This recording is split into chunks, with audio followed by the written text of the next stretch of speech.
अंबानी अडानी के घरों को भरने के लिए और उनसे एवज में रिश्वत लेकर के अपनी राजनीतिक मंशाओं को पूरा करने के लिए इसे इस देश में और कोई नहीं मिला। किसान मजदूरों के भाग्य को दांव पे लगा दिया। आज आप लोगों को सोचना होगा और इस बात का फैसला करना होगा, और हम तैयार हैं। हम हमेशा एक बात आकर के आपके बीच में कह करके जा रहे हैं, देश के किसान मजदूरों की हालत को देख करके अब खून खौल रहा है। वक्त आ गया है कि हमें राजनीति भी छोड़नी पड़े, प्राणों की आहुति देनी पड़े, जेलों में जाना पड़े, कोई भी कुर्बानी देनी पड़े, हमें उसके लिए तैयार होना होगा। इन इरादों को लेकर के आज तेवतिया पाल आपके बीच में आई है, और ये इरादा पूरा करने के लिए अब अपनी जिम्मेवारी को पूरा करो। बुलाओ 24 की पाल को और 52 पालों के मुख्य सरदारों को। बेशक यहां से हट करके बड़ी पंचायत करो, 36 बिरादरी के लोगों को बुलाओ और ऐलान करो कि इस इलाके की क्या जिम्मेवारी है। और मैं आपको विश्वास दिलाता हूं, जिस दिन ये हुंकार हमारी 52 पालों की भरी जाएगी, हमारी तेवतिया पाल के साथ साथ इस इलाके के अंदर रहने वाले एक एक भाई और नौजवान हर कुर्बानी के लिए तैयार रहे। और तब इस देश और दुनिया में पता चलेगा पालों का वो इलाका है जहां दादा कान्हा का जन्म हुआ था, जिसने औरंगजेब के सामने धर्म न हारने की अपने प्राणों की आहुति दी थी। धरती है ये, राजा नाहर सिंह की धरती है, जिसने राजपाट को छोड़ करके अंग्रेजों के सामने मस्तक नहीं झुकाया था, उनका मुकाबला किया और अपने सर्वोच्च प्राणों की बलिदान दिया। ये राजा नाहर सिंह की धरती है। ये धरती है उन नौजवान और बुजुर्ग और उन भाइयों की, जब इस देश में दान और दहेज के ऊपर लूट हुआ करती थी, परिवार बर्बाद हुआ करते थे।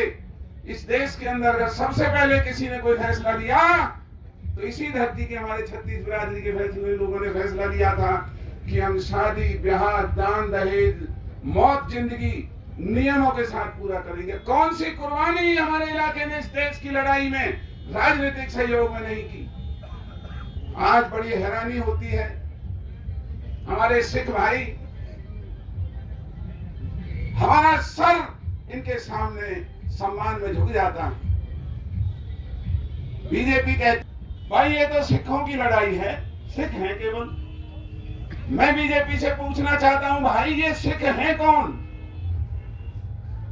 जब इस देश में मुगल शासकों का कहर बरपता था और लोग डर के मारे इधर उधर भागने लगते थे, तो हमारे गुरुओं ने यह ऐलान किया कि मैं एक ऐसी जमात बना दूंगा जो छुपना भी चाहे तो छुप नहीं सकेंगे। बड़े बेटे को सिख बनाया जाता था। 10 गुरुओं की कुर्बानी, पूरी दुनिया में ऐसी आपको मिसाल नहीं मिलेगी जहां औलाद की औलाद दीवारों में चुनवा दी गई हो, उनके सर कत्ल कर दिए गए हो, उबलते हुए तेल में खड़ा करके और आरे से जिनके शरीर को बीच से काट दिया, वो धर्म के लिए नहीं झुके। आज बीजेपी के लोग कहते हैं कि ये तो केवल सिख हैं। अगर ये सिख ना होते और हमारे दादा कान्हा जैसे और इस देश प्रेमी ना होते तो मनोहर लाल खट्टर का नाम आज मनरूद्दीन खटरूद्दीन होता। कोई इनकी ताकत के सामने नहीं खड़ा हो सकता था। हमारे सिख भाइयों ने इस देश और धर्म की रक्षा की। आज देश का प्रधानमंत्री और बीजेपी के तमाम मुख्यमंत्री डर के मारे जितने हमारे सिख भाई सैनिक हैं उनको सुरक्षा कवच से बाहर निकाला जा रहा है। लानत है इस भारतीय जनता पार्टी की सरकार।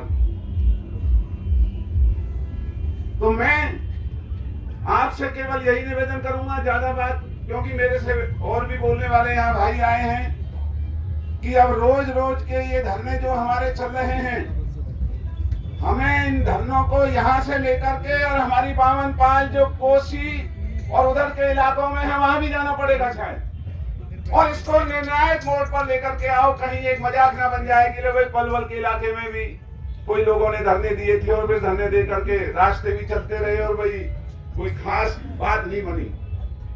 भाई या तो कदम उठाओ ना, और अगर कदम उठाया है तो कसम है हमें अपनी धरती कितनी होने देंगे। देश की आजादी के वक्त और एक इन कानूनों को समझना बहुत जरूरी है। कक्का जी ने बहुत बढ़िया समझाया। आप लोगों को लोग बहकाते हैं, दो बातें समझ लो। ये लड़ाई क्या है? देश के अंदर सुई धागे से लेकर के हवाई जहाज, ट्रैक्टर, साइकिल, कार, मशीन, कच्छा, बनियान, साबुन, कोई भी चीज है, उनके ऊपर कीमत लिखी होती है कि इसकी इतनी कीमत कम से कम है। और किसान 6 महीने बाल बच्चों को लेकर के खेत में पड़ा रहता है। उनके उस उपज की कीमत ये सरकार नहीं देना चाहती। लड़ाई एक तो इस बात की। दूसरा, जब बड़े उद्योगपतियों का कर्जा माफ हो सकता है, तो भाई देश के इन किसान और मजदूरों का कर्जा क्यों नहीं माफ हो सकता?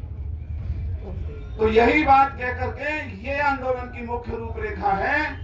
एक सौरभ साहब, मैं आपको इसलिए रोक रहा था कि पिछले दिनों एक हमारे उत्तर प्रदेश के कोई नेता ने आकर के एक समाज के बारे में, ब्राह्मण समाज के बारे में, चाहे उन्होंने किसी भी भावना से की हो, लेकिन हमारे इलाके को बुरी लगी। तो मेरा आपसे निवेदन है, यहाँ कितने ही लोग बोलने आते हैं, कोई भी व्यक्ति अगर गलत भाषा में चलता है तो उसे उसी वक्त रोक दो। किसी को ये कोई राजनीति का अखाड़ा नहीं है। ये हमें आपस में लड़वाने के लिए और कोई भी नया रूप ले सकता है, इसलिए यहाँ किसी को उसी वक्त रोक दिया करो जब भी कोई इस तरह की बात होती है। और अंतिम अपने 2 शब्दों के साथ मैं अपनी बात को विराम देता हूँ। जब देश की आजादी लड़ रही थी, हो रही थी, तो उस वक्त एक बहुत बड़े दार्शनिक थे, उन्होंने कहा था, तू फिक्र कर नादां, मुसीबत आने वाली है, तेरी बर्बादियों के मशवरे हैं आसमानों में, न समझोगे तो मिट जाओगे हिंदुस्तान वालों, तुम्हारी दास्तां भी ना होगी दास्तानों में। इन शब्दों के साथ